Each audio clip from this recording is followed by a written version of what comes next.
أعوذ بالله من الشيطان الرجيم. بسم الله الرحمن الرحيم. إن الحمد لله الذي نحمده ونستعينه ونستغفره ونعوذ بالله من شرور أنفسنا ومن سيئات أعمالنا.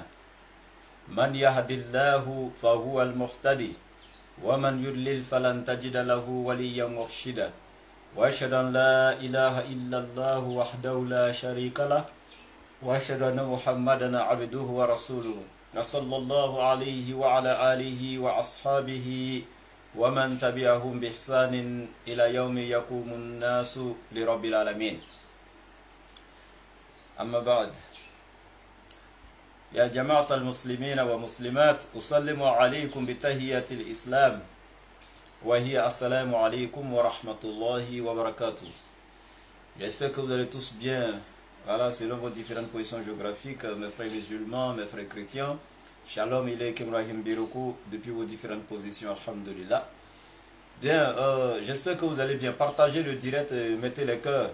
Le laboratoire est ouvert encore, Inch'Allah. Dans ces 2 jours, je ne faisais que recevoir beaucoup de messages. Les gens me disaient, Oustaz, nous avons besoin de toi au laboratoire. Ça fait 1 semaine, le laboratoire est fermé, qu'est-ce qui se passe, etc. Bien, donc, soyez heureux, soyez-en fiers. Le laboratoire est ouvert et les hostilités recommencent, Inch'Allah. Il y a nos frères d'à côté là, j'ai vu 2 parmi eux ont fait vidéo pour dire on a fermé le laboratoire de la DDR. DDR Bagou est tombé. Ça fait 1 semaine, il ne peut plus parler. On a fermé le laboratoire. C'est-à-dire que même s'ils ont des bulldozers spirituels, ils ne peuvent pas fermer, casser mon laboratoire là. Ils sont petits. Ou des bébés spirituels comme ça, vous pouvez faire quoi? Ce laboratoire là, c'est pour toujours. Même si je ne vis pas, un jour la relève sera assurée. Ça c'est le laboratoire de la DDR. Et ça c'est pour toujours. Même quand je serai à la tombe là, la relève sera assurée. Inch'Allah. Donc partagez, mettez les cœurs. Nous sommes ici pour corriger encore 2 grands ignorants. Peut-être même voire 3. On est obligé. C'est déjà nous essayons de les corriger même là. On trouve que ce n'était pas la peine même d'apporter des éléments de correction quoi. Mais à cause de ceux qui nous suivent, ceux qui trompent, c'est à cause de ceux-là que nous faisons ces corrections-là. Ceux qui sont faibles en foi et en crainte, etc. Pour ne pas ébranler la foi donc de ceux qui sont à la périphérie. C'est à cause d'eux que nous apportons toujours des éléments de réponse pour édifier ces personnes-là. Bien. Ici, on va aller avec qui même d'abord l'un des plus grands ignorants, le frère de Gédéon de la Tchétchouva, Thierry le russophone. On va aller avec Thierry. Ce gars-là même, je n'aime pas trop échanger avec lui parce qu'il est le plus nul des chrétiens que je n'ai jamais connu. Voilà, pour ceux qui ont suivi les 2-3 directs que j'ai fait avec lui, je l'ai massacré spirituellement, donc il s'est caché. Voilà, il ne veut plus débattre avec moi. Je l'ai appelé un jour, il m'a dit qu'il était vers Gaïwa ou Dalwa, un truc comme ça. Je suis en déplacement. Et donc là, il a fui, carrément. Et c'est lui qui est toujours dans ces forums là-bas. Il a son micro à côté, à Yopougon là-bas, et au milieu des gens qui sont autour de lui, ses frères chrétiens, à raconter n'importe quoi sur l'islam. C'est là-bas qu'il sait tchatcher. Parce qu'il sait que nous ne sommes pas là-bas. Il sait où la DDR se trouve. Il sait où nous, qui pouvons le confondre, nous nous trouvons. Mais les musulmans non avertis, passants, qui sont des passants qui s'arrêtent pour le regarder là, c'est devant eux qu'il tchatche. Et il a fait une vidéo sur la sourate 15:43 en disant que ce verset dit que les musulmans iront en enfer. Donc on va écouter. Il a fait la vidéo même un sabotage et puis il met même un son de Alpha Blondy, l'artiste ivoirien du reggae Alpha Blondy à la fin de la vidéo, tout ça. Voilà pour dire que donc le Coran dit que nous allons là en enfer. Mais avant même de répondre à cette question, la problématique se trouve où même? C'est-à-dire que des gens là, pour quelqu'un qui réfléchit, c'est-à-dire une religion qui vient me certifier et me confirmer que si je suis dans cette religion et que je meurs, je vais en enfer. Et puis je serai encore dans cette religion. En fait, ils se foutent de l'intelligence humaine, quoi. Donc, nous musulmans, le Coran nous certifie que si nous les musulmans, nous mourons, nous irons en enfer. Le Coran va nous certifier ça, et puis malgré ça, nous serons musulmans. C'est quelle histoire ça là? La sourate du 971, partout. Hein, le Coran dit, il n'y a personne parmi vous les musulmans qui ne passera pas par l'enfer. Qui vous a dit le vous là, on parlait des musulmans? Hein?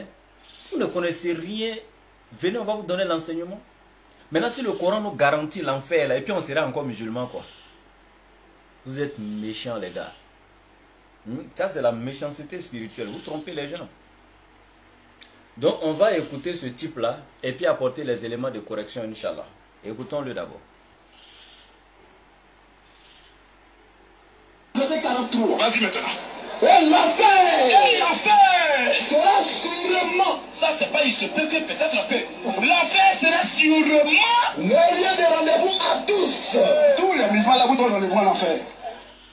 Donc, j'ai coupé la vidéo là, parce qu'il a mis une chanson donc de Alpha Blondy, du reggae, l'artiste ivoirien, pour ne pas que ça joue ici dans le direct quoi. Je vais reprendre encore, vous avez bien entendu. Le verset dit, leur lieu de rendez-vous sera l'enfer. Il prend la parole et puis il dit, vous les musulmans, vous avez entendu, Allah dit, votre lieu de rendez-vous sera l'enfer. On va écouter encore. Verset 43. Vas-y maintenant. Et l'enfer Sera sûrement. Ça, c'est pas il se peut que peut-être que. L'enfer sera sûrement. le lieu de rendez-vous à tous. Tous les musulmans là, vous donnent rendez-vous à l'enfer. Bon. Il dit ça là, c'est pas il se peut que, peut-être que, ça là c'est assurément. Donc le lieu de rendez-vous des musulmans c'est l'enfer. Et c'est pas il se peut que, peut-être que, il dit ça c'est sûrement. Ok. Il n'y a pas de souci hein. On va étudier ça pour voir ce que ça va donner. D'abord, l'histoire de peut-être que qu'il a touché là, je vais répondre à ça avant d'aller sur assurément le lieu de rendez-vous sera l'enfer. Parce qu'il a dit, c'est pas il se peut que, peut-être que. C'est-à-dire dans une autre vidéo, il a dit là-bas que le salut des musulmans n'est pas garanti parce que dans les versets, Allah il dit à la fin du verset, peut-être que vous serez sauvés, il se peut que vous soyez sauvés. Donc Allah même n'est pas sûr, même s'il peut sauver les musulmans. C'est pourquoi vous voyez dans le début de cette vidéo là, il a dit quoi? Que ici là, c'est pas il se peut que, c'est pas peut-être que, hein. Ici c'est assurément. Le peut-être et le il se peut là, il est rentré dans la Bible pour lui montrer. Avant de répondre là, il est rentré dans la Bible pour lui montrer. Si il veut réfléchir moutonnièrement comme lui là, je vais dire qu'il y a le même peut-être là dans la Bible. C'est que le salut des chrétiens là n'est pas garanti. D'ailleurs, il n'y a pas salut des chrétiens même dans la Bible d'ailleurs. Il n'y a pas de verset dans la Bible qui dit chrétien aller au paradis. Ou bien un chrétien ira au paradis, ça n'existe pas. Jésus vous a jamais appelé chrétien. L'éternel Dieu n'a jamais dit dans la Bible chrétien. C'est venu des païens, des idolâtres. Et le jour où j'ai fait direct pour dire ça, j'ai vu Ménard sauter le lendemain pour faire une petite vidéo de 2 minutes. Pour dire soyez connectés massivement ce soir à 14h30. Ouais, on va démontrer que le mot chrétien là, ça ne vient pas des païens. C'est venu d'Antioche mais pas des païens. Tant. Quand il a posté cette vidéo, il y a un de ses frères chrétiens qui a fait commenter en bas pour dire là seulement les frères musulmans ont raison. Ça là, le mot chrétien là, c'est venu des païens à Antioche. Le direct là, Ménard n'a plus fait, hein. Il a donné la parole ce jour là à l'évangéliste Joël. Et Joël a fait direct sur un autre thème qui n'a rien à voir avec ça. Si ceux-là, ils étaient hasardés à toucher ce thème-là. Des menteurs comme ça. Le mot chrétien n'est jamais venu de Dieu ni de Jésus. C'est venu des païens. Et c'est des païens qui vont donner le nom de la religion de Dieu. C'est grave. Donc ici, Sophonie chapitre 2 à partir du verset 3. Voici ce qui est écrit. Cherchez l'Éternel, vous tous humbles du pays. C'est-à-dire vous allez fournir l'effort pour chercher l'Éternel. Ok. Qui pratiquez ses ordonnances. Vous qui pratiquez ses ordonnances, de vous qui êtes les fidèles même de l'Éternel, vous pratiquez ses ordonnances. Donc des croyants. Ok. Recherchez la justice. Recherchez l'humilité. Peut-être serez-vous épargnés au jour de la colère de l'Éternel. Il n'a même pas garanti s'ils seront sauvés. Il dit peut-être. C'est-à-dire vous pratiquez ces ordonnances, vous avez cherché l'Éternel. Malgré tout ça là, il dit peut-être serez-vous épargnés au jour de la colère de l'Éternel. Demandez à Thierry le rusophone. Donc ici, là, le salut, là, c'est pas garanti hein, pour ceux qui pratiquent la Bible. Parce qu'il a dit peut-être. Après avoir pratiqué les ordonnances, après avoir cherché l'Éternel, malgré tout ça, il dit peut-être serez-vous épargnés au jour de la colère de l'Éternel. Vous voyez? C'est des gens qui sont nuls. Ils ne comprennent même pas le style même de leur propre livre. Hein? Le Coran, là, Allah a révélé à ceux qui sont doués d'intelligence. Nous sommes les doués de l'intelligence. Les gens du Al-Furqan. Ça vous fait mal quand on dit ça? Vous, les gens du Saint-Esprit, ou soi-disant Saint-Esprit, là, vous ne comprenez rien dans les Écritures. Dans le Coran, quand il te parle de la'allakum tattaqun, je prends un verset par exemple où il y a ce mot-là, la sourate 2, verset 182, 183 comme ça. Allah il dit, ba'da'uzu billahi minash shaitanir rajim, bismillahir rahmanir rahim. Il dit, ya ayyuhallazina amanu, kutiba alaykumus siyam, kama kutiba alal lazina min qablikum la'allakum tattaqun. Vous voyez, Allah il dit, la'allakum tattaqun. Mais il dit quoi dans le verset? Il dit, oh vous qui avez cru. Nous vous avons prescrit le jeûne du mois de Ramadan, comme nous l'avons prescrit à ceux qui vous ont précédés. Et il a dit, la'allakum tattaqun. Si vous regardez des traductions françaises, ils vont écrire là-bas, peut-être vous atteindriez-vous la piété. Peut-être atteindriez-vous la piété. C'est traduit ainsi dans certains Corans traductions françaises. C'est-à-dire, eux, ils ont traduit ça mot à mot en arabe. Alors que le Coran a été révélé en arabe, mais si tu ne prends pas le sens même, le tafsir, tu ne fais pas l'exégèse du Coran, que tu veux le traduire en arabe simple, tu vas te garer. C'est comme en arabe quand on parle de Doraba, ça veut dire frapper. Doraba, frapper, il a frappé. Mais Allah il te dit Doraba Allahu masalan, Allah il vous donne un exemple. Donc quand Allah il utilise le terme Doraba, ça veut dire un exemple. Alors qu'en arabe, Doraba ça veut dire frapper. Ça n'a rien à voir. Allah il te dit fiha kutubun qayyima. Alors que kitabun c'est un seul livre en arabe, mais kutubun plusieurs livres. Là c'est au pluriel. Kutubun c'est au pluriel. Le pluriel de kitab c'est kutubun. Kitab un livre, kutubun plusieurs livres. Mais Allah te disait dans le Coran fiha kutubun qayyima. Tu vas traduire ça par dans le Coran il y a beaucoup de livres, alors que non. Allah il parle des lois qu'il a classées dans le Coran. La charia qu'il a révélée dans le Coran. Il y a des lois qui sont là rien que pour traiter donc l'adultère, des lois pour traiter donc l'usure, des lois pour traiter donc le mariage, des lois pour traiter donc le vol, des lois pour traiter donc le mensonge, des lois pour traiter donc etc. le pèlerinage donc du mois de Ramadan, etc. etc. Donc des lois pour traiter chaque situation, etc. Donc Allah dit fiha kutubun qayyima dans le Coran. Donc il y a les lois sont classées de façon claire donc et limpide. Donc tout est vraiment classé dedans, bien droit, bien truc. Il n'y a pas d'incohérence dans le Coran, il n'y a pas d'incongruité, etc. Et ces gens-là, ils vont vouloir traduire donc le verset, donc le mot kutubun là, par il y a beaucoup de livres dans le Coran. Non. Tu vas prendre encore la sourate 76, sourate Al-Insan. Allah il te dit quoi? Hal ata alal insanu hinun minad dahri lam yakun shay'an mastura. Donc quand Allah il te dit hal ata, tu vas traduire le hal là par est-ce que, parce que le hal en arabe, s'il demande hal akelta, est-ce que tu as mangé? Alors que ici le hal ata, ça ne veut pas dire est-ce que, il n'interroge pas. Hal ici, ça veut dire il n'y a point de doute, arful tahqiq, il n'y a point de doute, kad, il n'y a point de doute, c'est Allah qui a créé l'être humain. Vous voyez? Donc ici, la traduction a été faite mot à mot.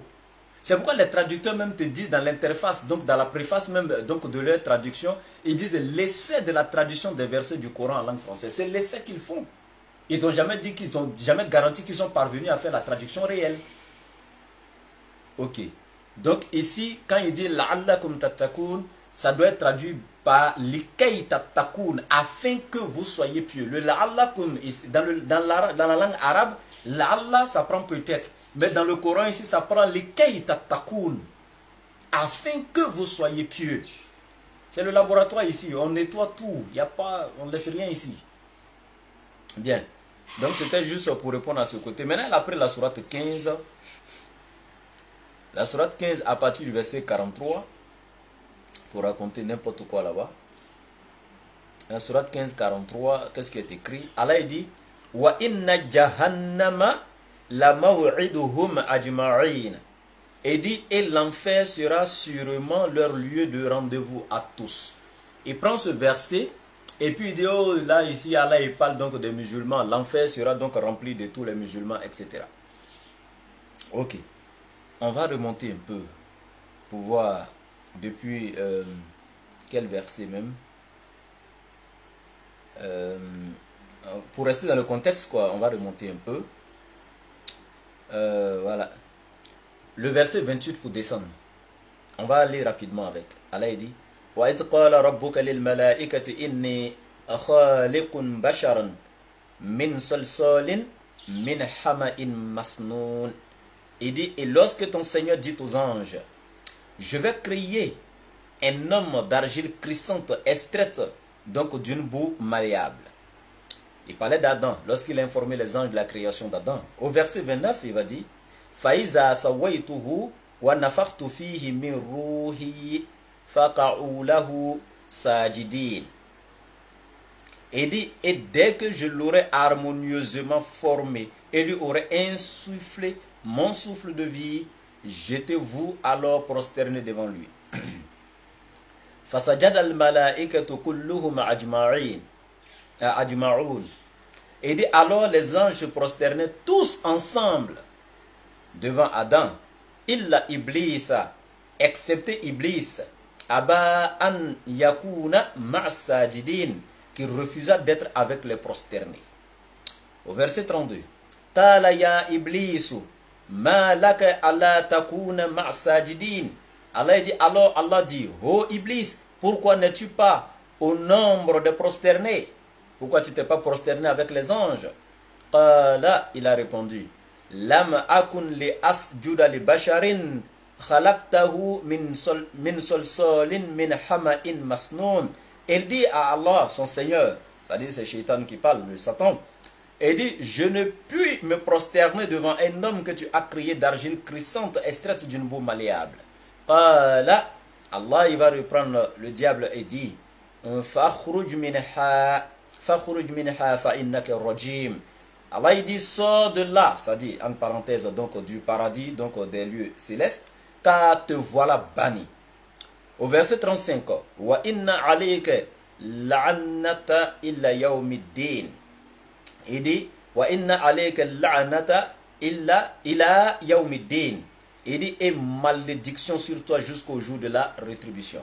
Donc Allah il a banni le shaitan et Allah donc l'a maudit. Au verset 36, qala Rabbi, c'est là le shaitan, donc Iblis va dire à son Seigneur, oh mon Seigneur, fanzirni ila yawmin yub'asun, ila yawmi yub'asun. Il dit à son Seigneur, oh mon Seigneur, donne-moi donc un délai jusqu'au jour où les gens seront ressuscités. C'est-à-dire, prolonge ma vie, je ne vais pas goûter à la mort jusqu'au jour où les êtres humains seront donc ressuscités. Là, son Seigneur va lui dire, fa innaka minal munzarin. Allah dit, tu es de ceux à qui ce délai est accordé. C'est-à-dire le délai là, ce même délai a été accordé aux anges. C'est pourquoi tu n'as pas entendu qu'aujourd'hui il y a 7e jour, bien 40e jour d'un ange quelque part au ciel là-bas. Les anges seront là jusqu'à la fin du monde. Donc Allah dit, tu es de ceux donc à qui ce délai a été donc accordé. Et donc Allah va dire, ila yawmil waqtil ma'loum, jusqu'au jour de l'instant connu, c'est-à-dire le jour du jugement dernier, le jour de l'instant connu, ce jour-là, tu goûteras donc à la mort. Là, il va reprendre encore son Seigneur pour dire, Rabbi, oh mon Seigneur, bima aghwaytani la u'azibanna lahum fil ardi wa la ughwiyannahum ajma'in. Et il dit, oh mon Seigneur, parce que donc tu m'as rejeté, donc eh bien je leur enjoliverai de la vie sur terre et les égarerai tous. Il dit du fait que l'Éternel Allah donc l'a rejeté à cause de l'être humain, lui aussi donc étant sur la terre avec l'être humain, il va enjoliver tout ce qui est donc luxure dans ce monde, voilà, tout ce qui peut attirer l'être humain vers la perdition. Il va enjoliver toutes ces choses-là aux yeux des hommes et les égarer tous pour ne pas être le seul à aller donc en enfer. Et le diable même continue en disant, parce qu'il sait que quand bien même qu'il va vouloir le faire, il ne pourra le faire que sur qui? Écoutez ce qu'il va dire au verset 40. Illa ibadaka minhumul mukhlasin, à l'exception parmi eux, c'est-à-dire ceux de tes serviteurs élus. Donc, ce que l'Éternel va guider, ce qu'il va élire donc parmi ses serviteurs, le shaitan, le diable même sait qu'il ne pourra pas contre ceux-là. Et face à Allah, que nous soyons parmi les élus donc d'Allah. Et au verset 41, maintenant on est proche du verset 43, hein. Au verset 41 maintenant il va dire, là ça c'est Allah qui parle maintenant, Haza siratun alayya mustaqim. Allah il dit, voici une voie droite qui mène vers moi. Il dit, inna ibadi laysa laka alayhim sultanun illa man ittaba'aka minal ghawin. Il dit, sur mes serviteurs, ça c'est Allah qui parle au shaitan, au diable, sur mes serviteurs, tu n'auras aucune autorité, excepté sur celui qui te suivra parmi les dévoyés. Donc Allah il dit, tous mes serviteurs, tous ceux qui chercheront la face d'Allah et qui se donneront entièrement à Allah, seront soumis à sa volonté, tu n'auras aucun pouvoir sur eux. Face à Allah, que nous soyons parmi ses serviteurs pieux et sincères. Et il dit, sauf ceux qui vont te suivre dans la perdition. Et au verset 43, maintenant, Allah il va dire quoi? Pour ceux qui vont te suivre, toi le diable dans la perdition là, Allah il dit quoi? Wa inna jahannama la maw'iduhum ajma'in. Et l'enfer sera sûrement leur lieu de rendez-vous à tous. Le diable et tous ceux qui le suivront, l'enfer sera leur lieu de rendez-vous. Un nulard de Thierry le russophone vient s'asseoir ici pour dire que ce verset parlait des musulmans. Voici le contexte. Allah dit, tu n'auras aucun pouvoir à toi le shaitan sur mes serviteurs élus, ceux qui chercheront ma face et qui seront soumis à ma volonté. Mais l'enfer sera rempli de qui? Du diable et de ceux qui le suivent. La amla'anna jahannama minal jinnati wan nasi ajma'in. Tous ceux qui parmi les êtres humains et les djinns seront dans l'égarement, Allah dit, tous ceux-là vont remplir l'enfer. Mimman tabi'aka ajma'in, tous ceux qui te suivront, toi le shaitan. Donc voici des gens qui sont nuls et qui sont sur les réseaux sociaux en train de raconter n'importe quoi. On va aller l'écouter encore pour un truc bizarre là-bas et puis nous allons continuer la correction. C'est le laboratoire, hein. Ici c'est l'enseignement pur et clair. Voilà. Et la Bible n'a jamais dit que Jésus même était l'homme. Il ne comprend pas forcément, il va planter là. Non. Montre-moi où j'ai dit, Jésus c'est un humain. Il écrit. Il dit, moi, un homme. Il a mis le verbe là. Question, hein? Moi, un homme. Il lui a dit la vérité. Il n'a pas dit, moi, je suis un homme. Il n'est pas un homme. Il s'est fait homme. Il a apparu comme un simple homme. Mais il n'est pas un humain à l'origine. Mais il s'est fait ça comme ça là pour son peuple. Amen. Alors, le verbe être est un verbe d'état. Alors, quand le verbe être est utilisé, ça veut dire que ça montre ta nature. C'est ça. Ton identité propre. On dit Dieu n'est pas un homme. Oui, nous savons que Dieu n'est pas un homme. Mais Dieu est esprit. Nous, on le sait. Mais il n'y a pas un seul verset qui dit que Dieu ne peut pas se faire homme. Se faire homme et puis être homme, c'est différent. Un homme qui est déjà un homme va se faire homme comment encore? Question. Frère. Bien, la seule chose ici qu'il a pu dire, qui marque un peu d'intelligence, c'est le fait de dire que le verbe être est un verbe d'état. Et là, nous sommes d'accord, on peut accepter ça. Ça, c'est un bon début pour un élève qui apprend le français. Maintenant, le problème, c'est que il est nul. Le verbe être est un verbe d'état. Il dit donc, il est écrit dans Jean 8, 40, il est écrit concernant Jésus, moi, un homme. Cela voudrait dire que Jésus n'est pas un être humain, mais il a juste pris la forme d'un homme pour venir sur la terre. S'il avait dit moi en tant qu'un être humain, s'il avait dit, il avait utilisé le verbe être, ça allait montrer que son état là, ça dit il est de la nature humaine. C'est ce qu'il a dit, vous avez entendu. Le verbe être est un verbe d'état. Si Jésus avait dit je suis un être humain, que là on pourrait dire vraiment son état là, sa nature là, c'est la nature humaine, parce qu'il a dit être humain. Mais là, c'est pas, il n'a pas dit être humain, il dit un homme. Donc un homme là, il a pris la forme humaine tout simplement. Ok. On va aller dans la Bible et puis on va examiner ça. Ce qui est intéressant, nous ne bavardons pas beaucoup. On prend le même mot comme ça, net, et puis on vient lui donner. Tout simplement. Je ne vais même pas aller par 4 chemins. Dans la même Bible là, je vais prendre Jean chapitre 8, verset 40. Les gens, taguez-le, hein, tirez le rusophone, taguez-le. Il a une page où il écrit l'aigle là. Taguez-le. On va lire ensemble. Il dit, dans Jean chapitre 8, verset 40, prenez la Bible du théologien chrétien, Louis II, 21. Il y a la Bible Louis II du 1910. Je parle de la Bible Louis II 21. Moi, je te donne tous les petits détails. Donc, on va lire la Bible version Louis II 21. Voici ce qui est écrit. Mais en réalité, c'est Jésus qui parle, hein, mais en réalité, vous cherchez à me faire mourir. Moi qui, en tant qu'être humain, je répète, moi qui en tant qu'être humain, il dit lui voulait voir le verbe être et puis la nature humaine. Être humain. Ça veut dire que Jésus c'était un homme. Donc, moi j'ai lu le verset. Jésus dit, moi en réalité, il dit, mais en réalité, vous cherchez à me faire mourir. Moi qui, en tant qu'être humain. Donc voici être humain ici. Demandez à Thierry, il veut quoi d'autre encore?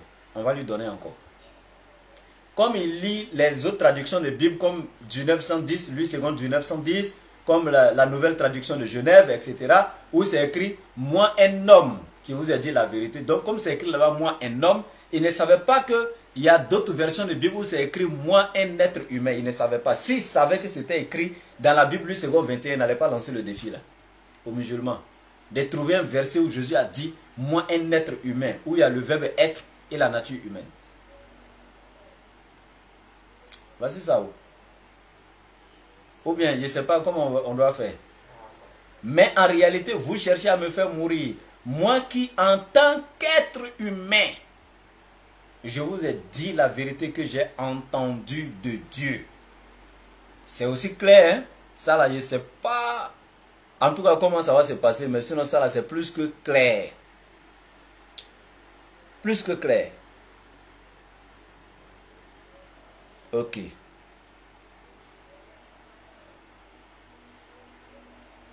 Plus que clair.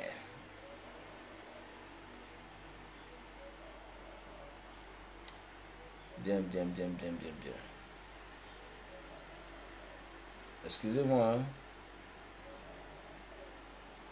Bien. Et les gars nous disent que Jésus de son vivant n'a jamais appelé Marie mère. Il n'a jamais dit à Marie mère ou bien maman.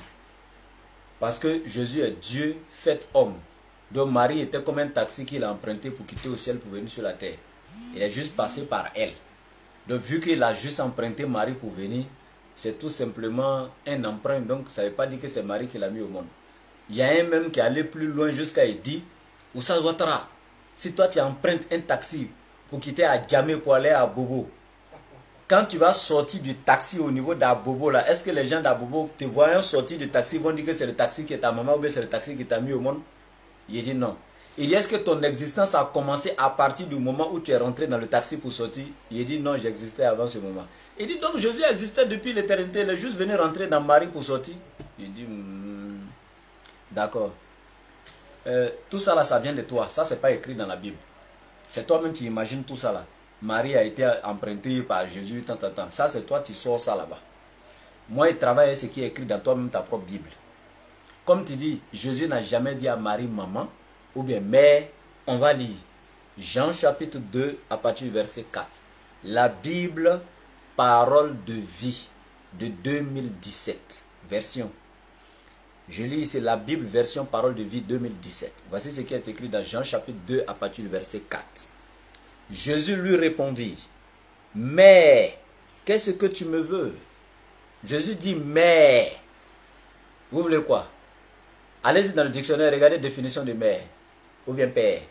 Jésus dit à Marie ici, mère. Maintenant, lui là, il a dit mère. Maintenant, toi, ça te fait mal en quoi? C'est ta maman? Vous êtes méchant comme ça. Le monsieur n'est pas Dieu, vous forcez, tu es Dieu. Ok, vous êtes en train de faire ce palabre avec lui. Encore sa propre maman que lui-même l'appelle mère, vous dites c'est pas ta maman. Bon, maintenant là, il n'a qu'à faire quoi? C'est lui qui dit que c'est sa maman. Vous dites non, elle n'est pas ta maman. Là-bas, là, il dit, bon, je suis un être humain. Vous dites, non, tu n'es pas un être humain, tu es Dieu fait homme. Pourquoi vous êtes méchant comme ça? Il dit, lui n'est pas venu sur la terre pour se faire tuer sur un poteau. Il dit aux scribes et aux pharisiens, vous cherchez à me faire mourir.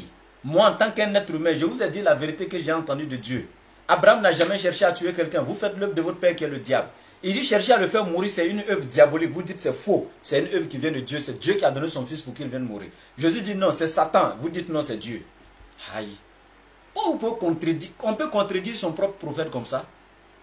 Son propre sauveur comme ça, on peut le contredire. Il dit c'est noir, vous dites c'est blanc. Vous êtes comment? Arrêtez ça là un peu, arrêtez de contredire le monsieur.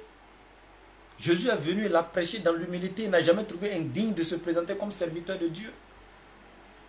Jésus et le Père, ils ont la même nature, ils sont comme ça. Jésus dit dans Jean chapitre 14, verset 28, le Père est plus grand que moi. Pourquoi vous êtes méchant comme ça? Lui, il dit le Père est plus grand que lui. Vous dites non, non, non, Jésus c'est faux, c'est la même chose que le Père. Le Père et moi, nous sommes un. Aïe. Bon, il n'a qu'à faire quoi? Vous dites qu'il a le pouvoir, il a la domination sur toutes choses. Jésus, lui, vient dans Jean chapitre 5, verset 30 et vous dit, je ne peux rien faire de moi-même. Selon ce que j'entends de Dieu, c'est avec ça que je juge. Mon jugement est vrai car je ne cherche pas à faire ma volonté, mais la volonté de Dieu qui m'a envoyé. Vous dites c'est faux. Tu n'es pas venu faire volonté de quelqu'un ici. Tu as pouvoir sur toute chose, tu es venu faire ta propre volonté. Aïe. Jésus vous dit dans Jean chapitre 8 à partir du verset 43 à 44, je ne suis pas venu de moi-même sur la terre, mais c'est Dieu qui m'a envoyé. Vous dites c'est faux. Jésus, tu es venu de toi-même, tu t'es dépouillé toi-même pour venir sur la terre. Ah! Bon, là, on va faire quoi? Jésus, pour boucler tout encore, il dit, bon, celui qui va aller au paradis, là, dans Jean 17, 3, la vie éternelle, c'est qu'ils te connaissent, toi, le seul véritable Dieu, et moi, Jésus-Christ, que tu as envoyé. Jésus dit, pour aller au paradis, il faut croire qu'il y a un seul véritable Dieu. Ça, c'est Ashhadu an la ilaha illallah, et croire en lui, Jésus, en tant qu'un envoyé, wa Ashhadu anna Isa Rasulullah. La kalmatu shahada. Vous dites, non, non, non, non, non. Dans le livre de Romains, Jésus, c'est faux, c'est pas ce que tu as dit là, c'est pas ça. Il faut plutôt croire que Jésus est venu mourir sur un poteau pour tes péchés. Si tu crois en sa mort sur la croix, tu iras au paradis. Maintenant, vous voulez quoi? Jésus, lui, dans Luc chapitre 4, à partir du verset 43, il dit, il faut que j'annonce la bonne nouvelle du royaume des cieux aux autres villes, car c'est pour cela que j'ai été envoyé. Vous dites, non, non, non, non, non, Jésus n'est pas venu ici pour ça, tu es venu mourir sur un poteau. Jésus dit non, ce n'est pas ma mort qui sauve. Dans Jean chapitre 12, verset 48 à 50. Il dit, moi Jésus, j'ai la certitude, je sais. Il a utilisé le verbe savoir, la certitude. Je sais que les commandements de Dieu sont la vie éternelle. C'est pourquoi les choses que je dis, je les dis comme le Père me les a dites. Jésus dit qu'il sait que ce sont les commandements de Dieu qui donnent la vie éternelle. Vous dites Jésus c'est faux, ce n'est pas les commandements de Dieu. Le temps de la loi est révolu. Jésus dit non. Et c'est moi qui vous ai dit, je suis venu abolir la loi. Dans Matthieu chapitre 5, verset 17 à 23, il dit, je ne suis pas venu abolir la loi, mais plutôt accomplir. Et en vérité, je vous le dis, tant que le ciel et la terre seront toujours là, tant que la fin du monde n'est pas arrivée, il ne disparaîtra pas un seul iota, mais un seul trait de lettre dans la loi de Dieu, jusqu'à ce que tout soit accompli. Vous dites, Jésus, ce qui est sur non, c'est une seule chose. Toi, tu es venu, tu as aboli la loi, tu nous as donné la grâce. Jésus dit, mais où je vous ai dit ça? Je vous ai dit, jusqu'à la fin du monde, rien ne va être retranché dans la loi de Dieu. Et il dit jusqu'à ce que tout soit arrivé. Jésus vous dit jusqu'à ce que tout soit arrivé. Le verbe est conjugué au futur pour vous montrer que lui n'est pas la fin de tout. Vous dites non. Jésus, après ton passage là, il n'y a plus de prophète. Tout est clos. Jésus dit c'est faux. Jusqu'à ce que tout soit arrivé. Tout n'est pas encore arrivé. Quand celui qui doit fermer tout arrive, le sceau des prophètes, dans la sourate 5 verset 3 là, il dit quoi? Al-yawma akmaltu lakum dinakum wa atmamtu alaykum ni'mati wa raditu lakum al-islam dina. Aujourd'hui, j'ai parachevé pour votre religion. Quand Allah dit aujourd'hui c'est parachevé, c'est que ça a parachuté quelque part. Il dit aujourd'hui j'ai parachevé, c'est que c'est aujourd'hui que c'est bouclé par Mohammed. C'est pourquoi Jésus lui n'avait pas bouclé. Il dit jusqu'à ce que tout soit arrivé. Tout n'était pas encore conclu. Dans Jean chapitre 16, il vous a dit, celui qui vient après moi, lorsqu'il viendra, il vous convaincra en ce qui concerne la justice, le jugement et en ce qui concerne le péché. Il prendra de ce qui est à moi et vous l'annoncera. Il y a des sourates entières aujourd'hui qui parlent de l'histoire de Jésus. La sourate Imran, la sourate Mariam. Une sourate qui est dédiée à la maman de Jésus. Jésus dit, il me glorifiera. Nous l'avons glorifié. Nous sommes d'accord que Jésus a été un miracle. Et le Coran dit, il est un signe pour l'univers. Lui et sa mère. Donc le Coran l'a glorifié. Il a fait des grands miracles. Et le Coran cite des miracles de Jésus que la Bible n'a pas cité. Le Coran dit que Jésus, quand il est né là dans le berceau, il a parlé. Ça, c'est pas dans la Bible, même n'a jamais dit ça. Le Coran l'a honoré que la Bible. Le Coran dit que Jésus pouvait former de la glaive comme la forme d'un oiseau et puis il l'a soufflé dedans, ça allait devenir avec la permission d'Allah un oiseau réel. La Bible n'a jamais dit des miracles comme ça. À la fin de l'évangile de Jean, Jean a dit quoi? Jésus a fait encore beaucoup d'autres miracles qui n'ont pas été cités ici dans ce livre. C'est le Coran qui vient citer le reste. Parce qu'il a dit, celui qui vient après moi, il vous annoncera toutes choses et il me glorifiera. On peut contredire son prophète comme ça. Pourquoi vous êtes méchant? Et Jésus vient maintenant, il finit d'annoncer la bonne nouvelle encore dont il parle. Et lui, il dit qu'il a été envoyé pour annoncer la bonne nouvelle et qu'il sait que les commandements de Dieu sont la vie éternelle. C'est pourquoi je vous donne encore dans Jean chapitre 6, verset 66 à 69, lorsque tout le monde quittait Jésus, les 12 étaient là encore, les apôtres, Jésus leur dit, vous ne voulez-vous pas vous en aller aussi? Simon Pierre, le farouche, Pierre, l'aîné, le chef des disciples de Jésus, Pierre qui le connaissait, qui a marché, qui a bu, qui a dormi avec lui, qui a mangé avec lui, écoutez Pierre. Simon Pierre lui dit, Seigneur, à qui irions-nous? Nous savons que tu as les paroles de la vie éternelle. Ça, c'est ceux qui ont marché avec lui. Il dit, nous savons que tu as les paroles qui donnent la vie éternelle. Et c'est ce que Jésus dit. Je sais que les commandements de Dieu sont la vie éternelle. C'est pourquoi les choses que je dis, je les dis comme Dieu me les a dites. Simon Pierre dit que ce sont les paroles de Dieu qui donnent la vie éternelle. De Jésus, oui, de Dieu qui donne la vie éternelle. Les paroles de Dieu qui donnent la vie éternelle, c'est ce que Jésus leur a enseigné. Ça, c'est ce que lui, Simon Pierre, a dit. Mais vous dites que c'est faux. Vous contredisez Jésus et même les disciples de Jésus. Pourquoi vous êtes méchants comme ça? Dans Luc chapitre 18, verset 18, il y a un homme riche qui est venu voir Jésus. Il dit, bon maître, qu'est-ce que je dois faire pour avoir la vie éternelle? Jésus lui dit d'abord, pourquoi m'appelles-tu bon? Il n'y a de bon que Dieu seul. Donc Jésus même refuse l'attribut même de la bonté absolue. Il dit, cela appartient à Dieu seul. Malgré ça, vous dites, non Jésus, c'est toi qui es Dieu, tu es le parfait. C'est faux. Et Jésus va continuer en disant au monsieur, la question que tu me poses, qu'est-ce que tu dois faire pour avoir la vie éternelle? Pourquoi Jésus ne lui a pas dit, attends, bientôt je vais mourir sur la croix, tu vas croire en moi pour avoir le paradis? Non, Jésus lui a dit quoi? Tu connais les commandements de Dieu, pratique-les. Tu ne tueras point, tu ne déroberas point, tu ne commettras point l'adultère, tu honoreras ton père et ta mère, etc. Jésus lui a donné les commandements de Dieu. Pourquoi Jésus n'a pas montré sa mort sur la croix? Pourquoi vous faites ça? Et Jésus, quand il finit d'enseigner tous les commandements de Dieu, dans Jean chapitre 17, il va venir au verset 3 maintenant pour donner la calmatu shahada pour conclure tout.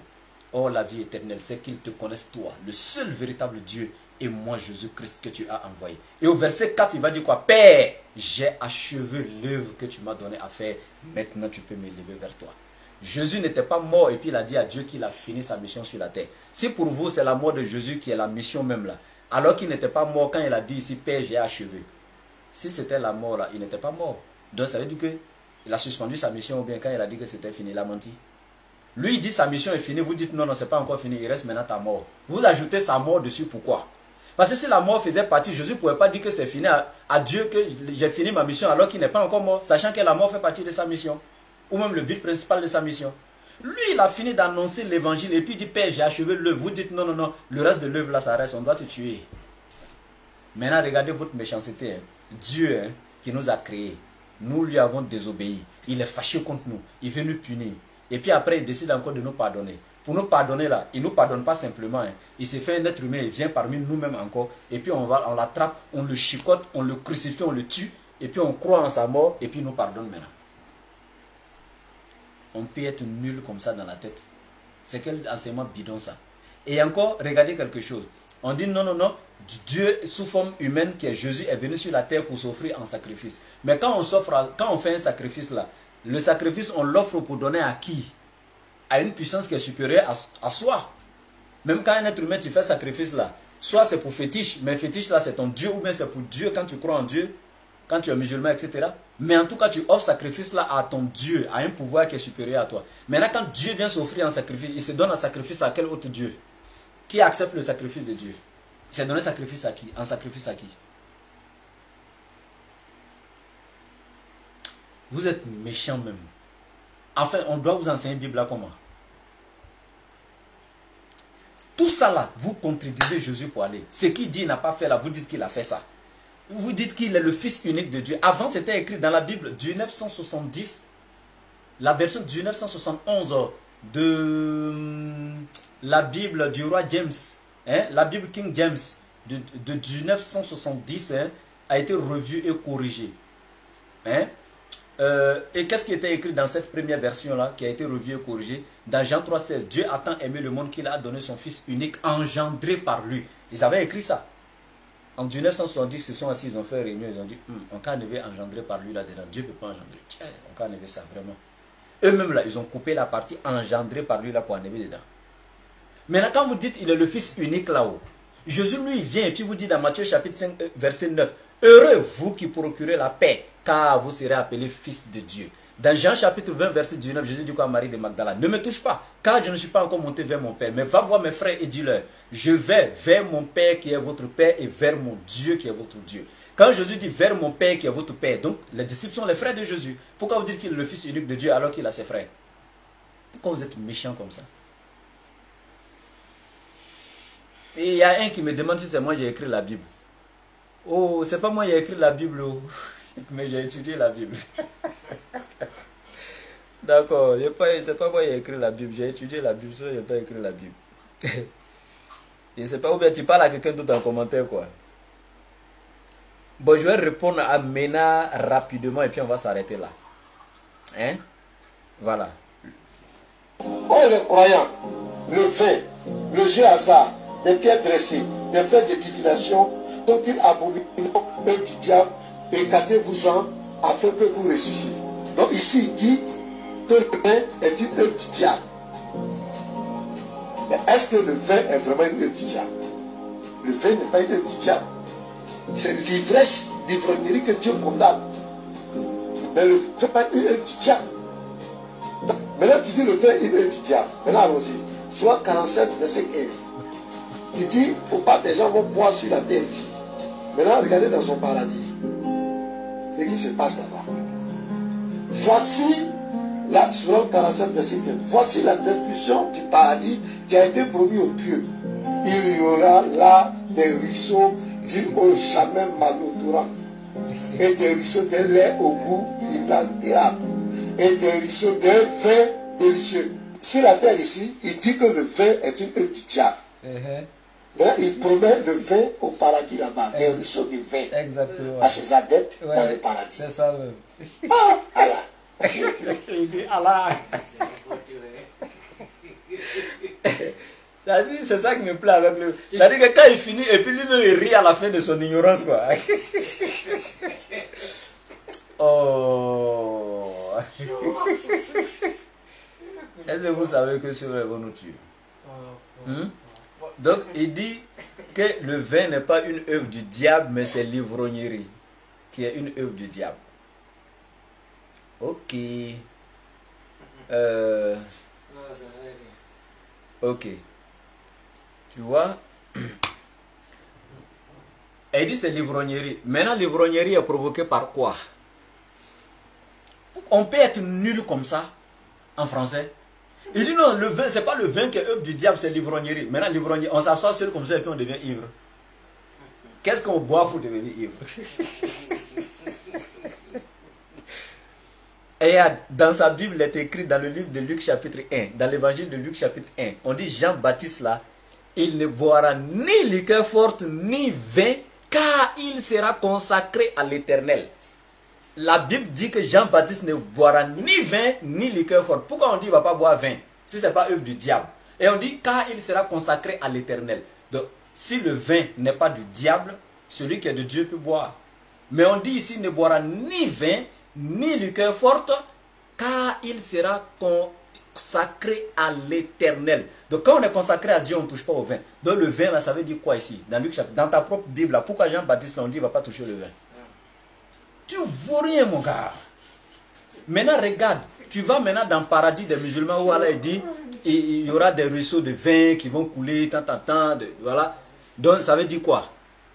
Tu penses que le vin dont Allah parle au paradis qu'on va boire là, ça a quelque chose à voir avec ce que toi tu bois ici là? Quand tu es au maquis, tu mets ça et puis tu tapes la tête comme ça te sonne là. Tu penses que c'est la même chose? C'est pas la même chose là-bas. Hein. Il y en a même ici, on appelle ça le dolo. C'est-à-dire que le chapalo. Quand tu vois mes frères Senfo là, ça en tout cas je reconnais ça. Certains de mes parents Senfo, au quartier Senfo, en train de se mettre, de taper dans ça là.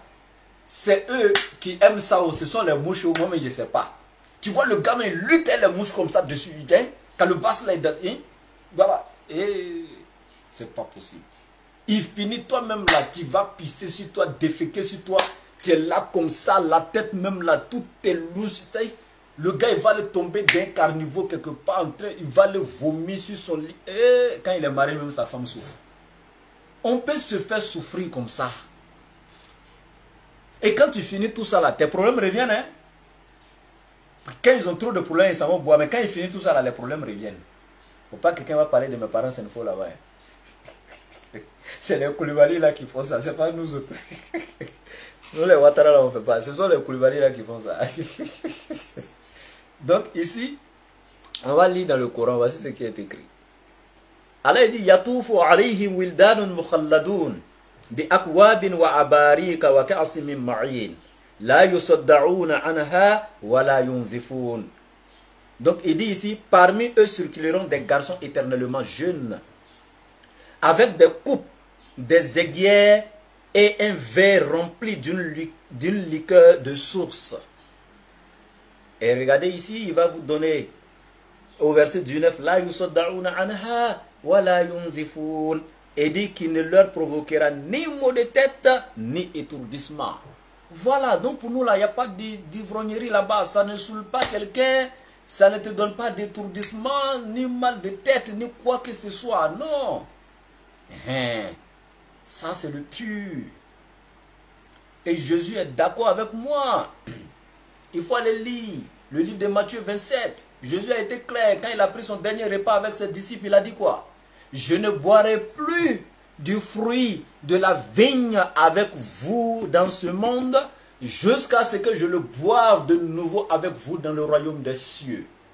Ah, donc même dans le paradis des chrétiens, dans le royaume des cieux, là, Jésus dit, il va boire vin et ses disciples là-bas. Je ne boirai plus de ce fruit de la vigne, de ce produit de la vigne avec vous. Ici, jusqu'à ce que je le boive de nouveau avec vous dans le royaume des cieux. Pendant que des gars sont là. Dans le royaume des cieux, on n'est pas charnel. On ne mange pas, on ne boit pas, on ne prend pas femme là-bas. On est comme les anges. Jésus dit qu'on est comme les anges. Jésus n'a jamais dit qu'au paradis, on est comme les anges. C'est faux. Il n'a pas dit au paradis. Jésus dit le jour du jugement dernier. Le jour à la résurrection. Jésus dit à la résurrection, nous serons comme des anges. À la résurrection, pendant que Dieu est en train de te juger, pendant que on est au jugement dernier, là, toi tu vas penser à la femme là-bas. Tu ne sais même pas si tu seras sauvé, si tu seras parmi ceux qui vont en enfer ou bien au paradis. Pendant le jugement là, le verdict final n'est pas donné. Toi tu penses à la femme là-bas, même à nourriture. On sera comme les anges là-bas, tout le monde sera pieux, tout le monde sera, non. Même le plus grand mécréant sera pieux ce jour-là. Tout le monde est là, comme des anges. Il n'y a même pas parlé de femmes là-bas. C'est au paradis maintenant, tu es assis là maintenant et puis tu vas penser à nourriture, tes femmes et autres. Jésus n'a-t-il pas dit, celui qui a laissé sa femme pour moi, son père ou quoi que ce soit, lui sera rendu au centuple. Et centuple de femmes là, il prend ça ici ou bien c'est au ciel? C'est pas moi. Ok.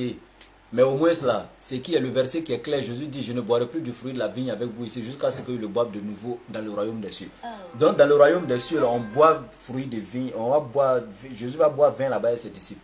Si vous les autres, vous serez anges en train de voler comme ça dans l'espace là, soyez ça. Sinon Jésus lui dit, il va boire ça propre même. Et ses disciples là-bas, il va bien boire ça. Des gens qui sont nuls comme ça. Je crois que je vais m'arrêter là, non? Ou bien je vais donner un dernier coup et puis on va s'arrêter là. Avec le même pasteur nul là, hein? Un dernier quoi et puis on va s'arrêter là. Il a dit que tous les autres prophètes, Moïse, Abraham, tous les autres sont des musulmans. Mais dans la sourate 39, verset 11 à 12, on me dit qu'il est le premier des musulmans. Qu'est-ce que ça veut dire? Si on dit par exemple que c'est parce qu'il est le plus grand, il n'est pas plus grand qu'Abraham, il n'est pas plus grand que Moïse. Mais pourquoi il dit qu'il est le premier des musulmans? Question. D'abord, pour ta gouverne, les plus grands qu'Abraham, les plus grands que Moïse. Ouais, Mohammed alayhi salatu wassalam est plus grand qu'Abraham, il est plus grand que Moïse. Et ça, c'est un autre débat. Maintenant, je reviens ici. Quand tu dis pourquoi Mohammed dit qu'il est le premier des musulmans, on peut être nul comme ça. La sourate 22 te dit qu'Abraham était musulman. Lui, il est venu physiquement sur la terre, il existait avant Mohammed, on est d'accord. La sourate 30, verset 30 même te dit que l'islam c'est l'origine de l'être humain. Donc Adam même était musulman. Il n'y a pas de débat. Maintenant, quand Mohammed te dit qu'il est le premier des musulmans, il parlait à qui en ce moment dans le verset là? À ses contemporains, il parlait aux Mécois. C'est moi qui vous ai apporté le message de l'islam. Et tout bon leader doit être le premier à pratiquer avant d'inviter les autres à pratiquer. Tout bon leader. Donc il dit, je suis le premier des soumis. Alors soumettez-vous aussi. Il ne peut pas être insoumis et puis demander aux gens à se soumettre.